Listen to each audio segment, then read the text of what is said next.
Hello, welcome, Marlon here. I don't know if you guys recall this video I posted for Valentine's Day where I gave you a virtual kick in the butt to stop watching me and to get decorating. Many of you did it. I'm so excited. I was so happy to see so many of you just needed that little extra push. So today I'm giving the rest of you another push. Today we're making Easter cookies and you're gonna do it. Stop sitting and worrying about how maybe you might not be good at something. You don't have to be amazing to have fun. So today you're gonna do it. You can decorate cookies with some pretty basic supplies, but I'm going to give you the whole kit and caboodle that I use today. So first of all, we need cookie cutters. We need to shape these cookies. And I got this, the center set there by Wilton. I got it actually at Winners, which is in the US, TJ Maxx, Marshalls. I think I paid it like $2. And then an Easter egg, that always comes in handy for Easter. And then royal icing. That's so intimidating for so many people. Just get a mix. Just get a royal icing mix and stop worrying about getting your ingredients right. You just add water to it. Food color, you need nice bright colors. I really love the AmeriColor electric color kit for Easter. You can kind of vary the intensity, make it more pastel or really bright, whatever you like. For the eyes, I love black pearls. I find the 4mm is best. Next, for the little lamb, I added some white nonpareil. A nonpareil is not a sprinkle. It's more like a little round sphere, whereas sprinkles are more like rice. Sanding sugar is your friend. If you're a beginner and you don't get your lines perfect, sanding sugar will make everything look beautiful. So get yourself some sanding sugar. 2 things that you can get at the bulk store really cheap. And then the tipless bags. What's great about the tipless bags is you don't need couplers or tips. You just need to carefully cut the tip so that it doesn't have a super big opening. And if you do screw that up, well, you just slip the screwed up piping bag into a new one and cut the hole again. A marker is your friend. When you're a beginner, markers do come in handy to kind of guide you where you should pipe. Next, that little yellow stick, that's actually called a boo-boo stick if you make a mistake. There's like a little kind of scrapey part where you can scrape off the icing. And then if you don't have that, just use a toothpick. That'll work just fine. So these are some basic things that you can kind of purchase to, make the full experience, but you can do it more basic. And the royal icing mix, if you have leftover icing, you can just put that in the freezer. Royal icing freezes really well. You just take it out the morning you want to use it. I recently asked on my Instagram what people find tough about cookie decorating, and time again, consistency came up. You can watch 1,000 videos, but you just need to make some icing and get your hands on it to figure that out. And it's practice. Now you can see this is very thick, very, very thick.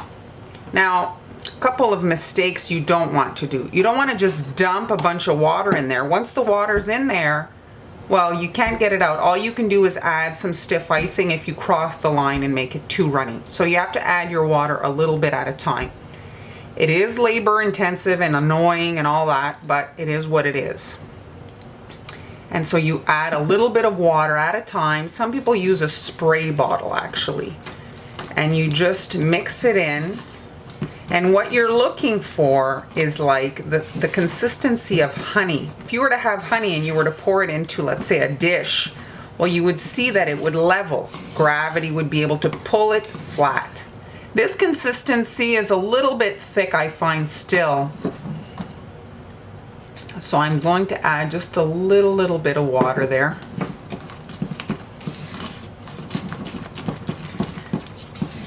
And you're better to go a few drops at a time and mix than cross the line and have it be too runny. Now what happens if you do get it too runny? Well, you're going to need an outline, or your icing's gonna fall off the cookie. So that's number 1. Number 2, a runny icing does not keep like a thickness on the cookie. You're gonna end up, when it dries, like a varnish level on the cookie. You're not gonna have like an elevated layer of icing.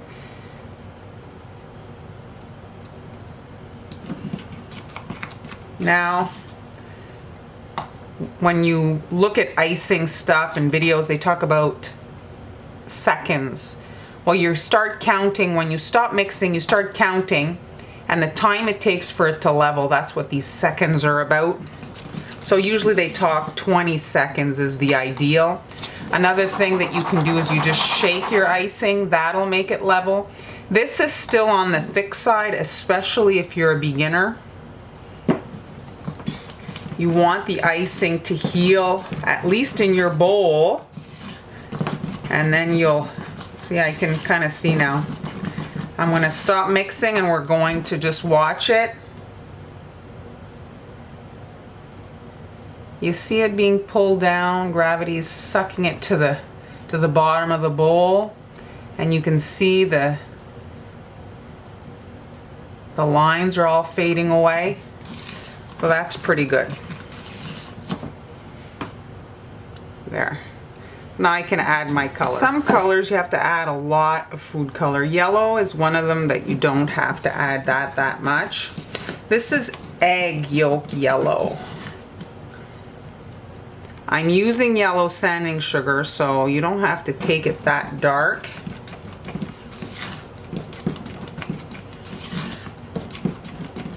This is actually probably enough, especially since I'm adding the yellow sanding sugar. And there it is. And you see it heals very nicely. Probably my least favorite shape for Easter is a chick cookie, but it came with the set, so I'm decorating it.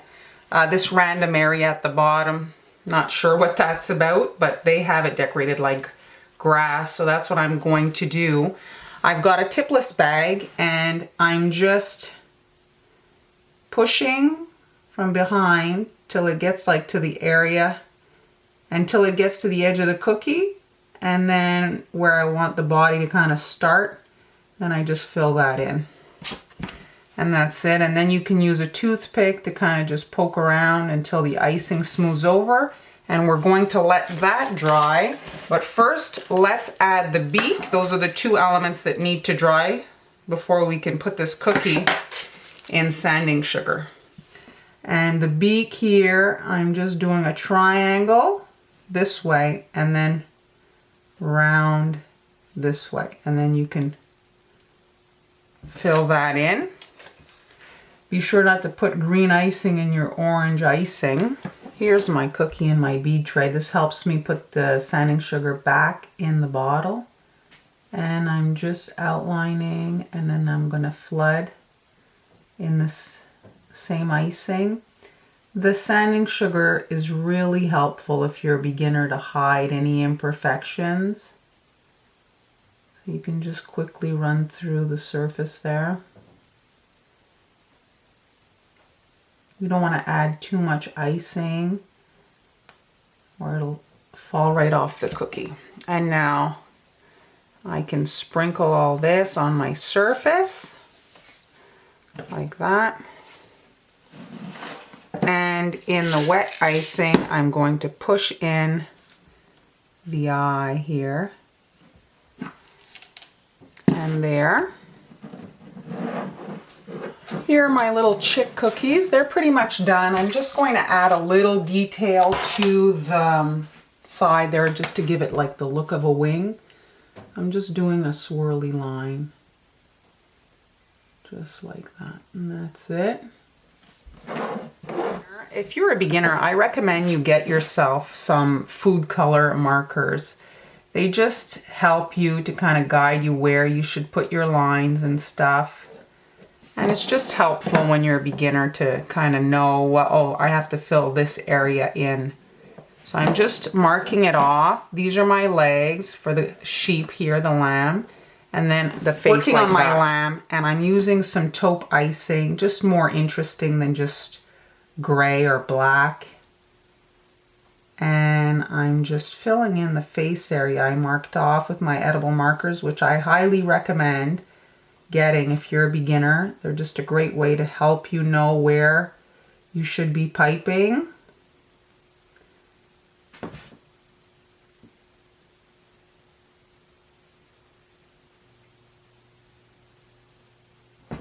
And once you have your icing filled, you can kind of just poke it around until you get all the ripples out.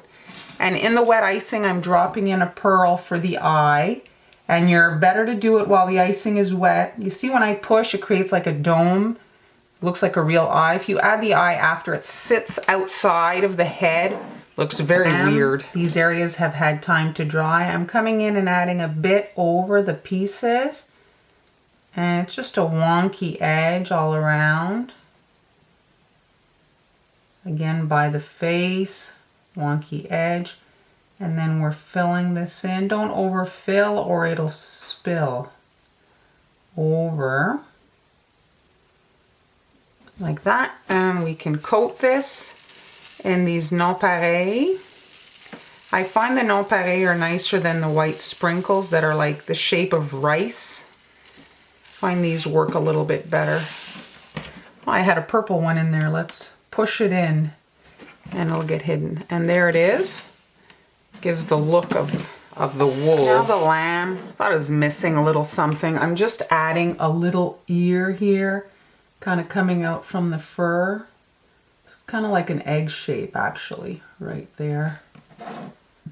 If you want, you can draw on like a little bit of a mouth, but I think they're fine just like that. If you want, with an edible marker, you can come in at the end of the feet here and just add some black to look like hooves.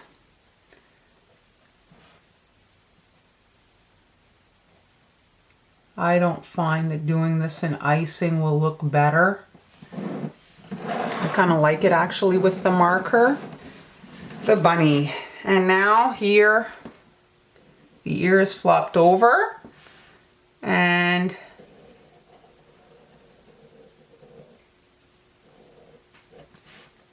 that's it. I don't know. Here, I'm going to just add a line right here for the nose.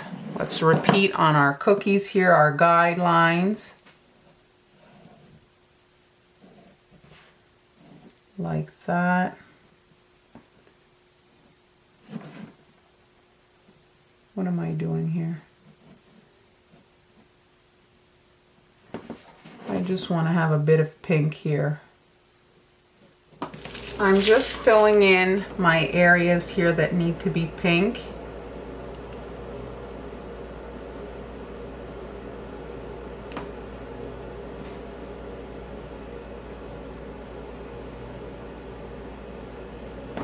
And you can come in and shape whatever with your toothpick.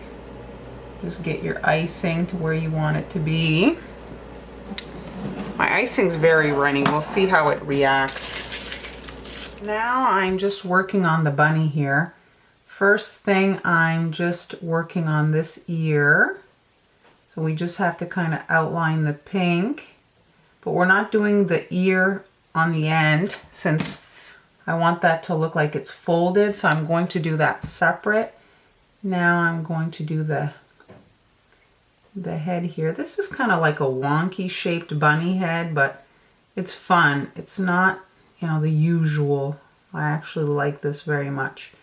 And because I did the pink nose before, I can come in now and add the icing around it, and it won't be so big. It'll look a little bit more like a bunny nose. A bunny nose doesn't have a lot of, like, it's not showing, it's kind of in the fur. It's not like a cat nose. A lot less fleshy.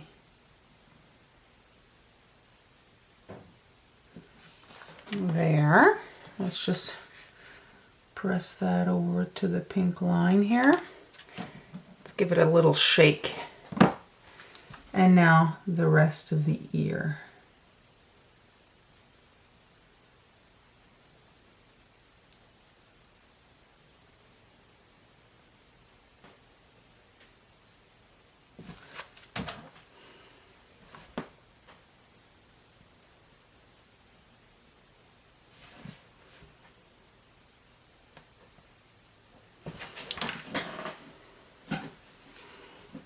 And in the wet icing, I'm dropping in the black pearls. like the lamb and the little chick.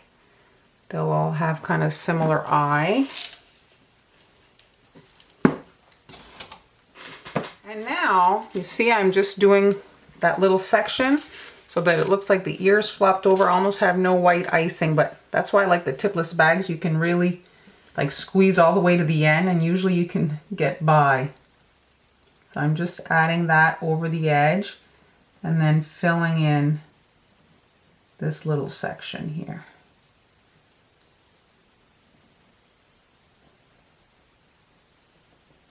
Just like that.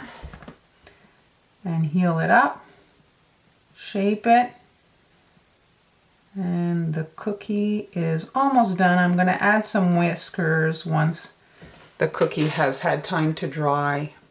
Now in the taupe that I used for the lamb, I'm using that for the whiskers. I find that black is really harsh. I'm just doing a straight line across like that, and then a shorter one at the top and a shorter one at the bottom, kind of angled out. And there, the little bunny is done.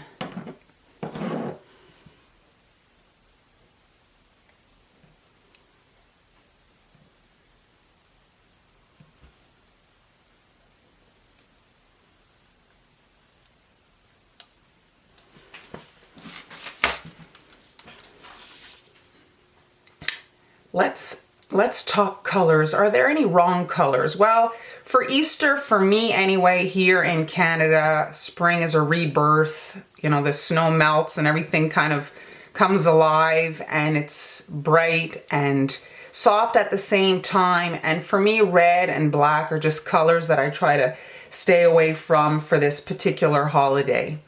The color wheel is a good guide to know what goes with what. And what is the color wheel? Well, primary colors are yellow, blue, and red, and those colors together create other colors, which are the secondary colors. So blue and red would create purple, in this case blue and pink, and then blue and yellow create green, and then if you were to put red and yellow together, you'd get orange. And orange is also a color that I'm not super into on my Easter cookies. I do like for a carrot perhaps, but aside from that, I'm not crazy about it.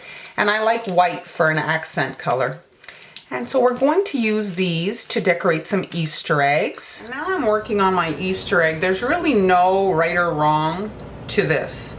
You can put your piping bags together to see, you know, what goes well together, what colors you like together. And you see here, you can kind of gauge how it's going to look. And then here, I'm just flooding the center here with some purple.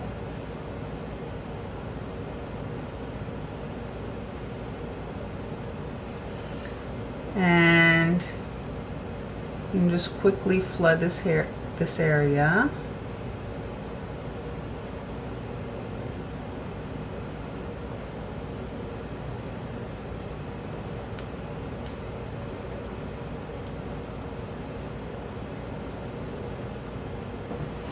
And I'm going to do the top in yellow.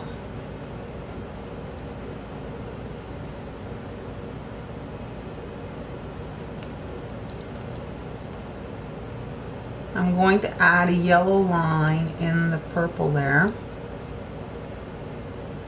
And you can see the icing is healing really well. Healing means the surface is getting smooth all on its own. I'm adding this pink line, and now I'm adding pink to the bottom of the cookie.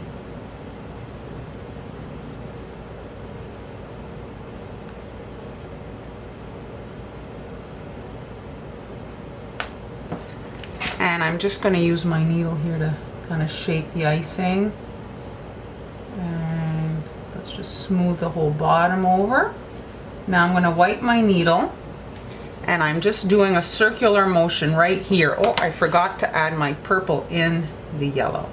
So there, you see, now I'm left with like 4 stripes, and I'm just doing a circular motion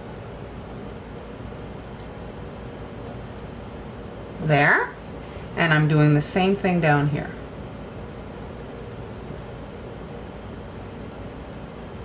And that creates a really nice kind of separation between the colors. Now here for this one, I just want to try, I'm going to do like this, and I'm going to do the same thing up here. So there, the egg is going to look like that. My blue is on the stiff side. It's going to make my life a bit complicated, but I'm going to use it. So I'm just following these lines.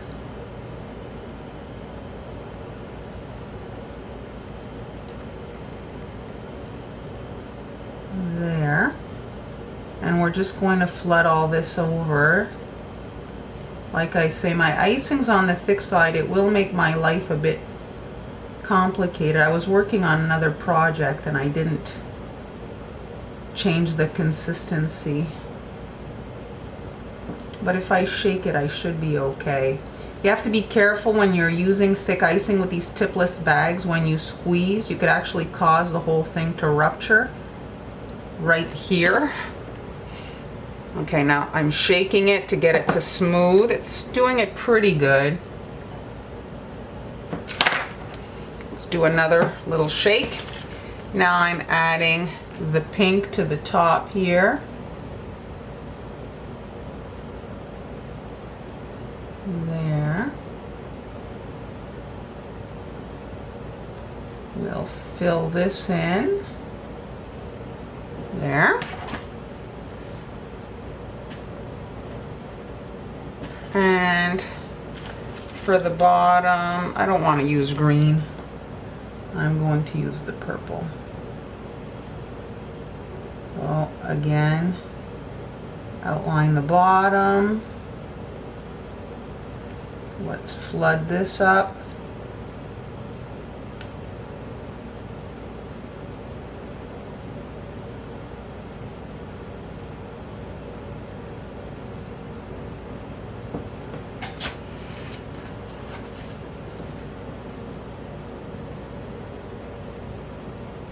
And now I'm grabbing my white icing, a biggish hole. I want my line to be fat. And right here, I'm just following those lines that I did.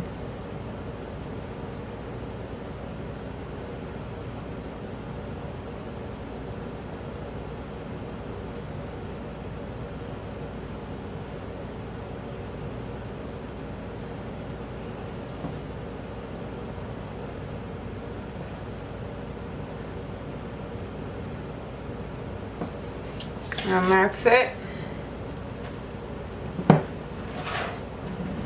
That's kind of a different look. This one here, I'm not a big fan of how it turned out. I'm just going to run some white lines on it and see if that's going to improve my situation. I think I do. Whoops. I think I like it better.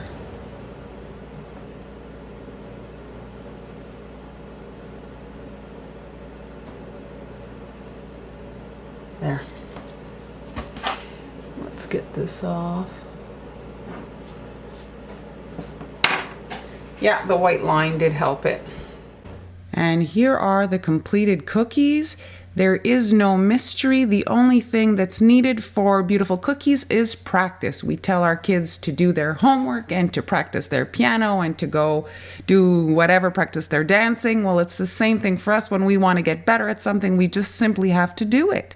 And so I highly recommend that you watch my Valentine's Day cookie because I show some different kind of marbling techniques and polka dots, which also would work great on an Easter egg. I hope you enjoyed the video. I hope you do it. Give it a try. You'll love it. Thanks so much for watching. Be sure to subscribe so you don't miss any future uploads, and I'll see you next time.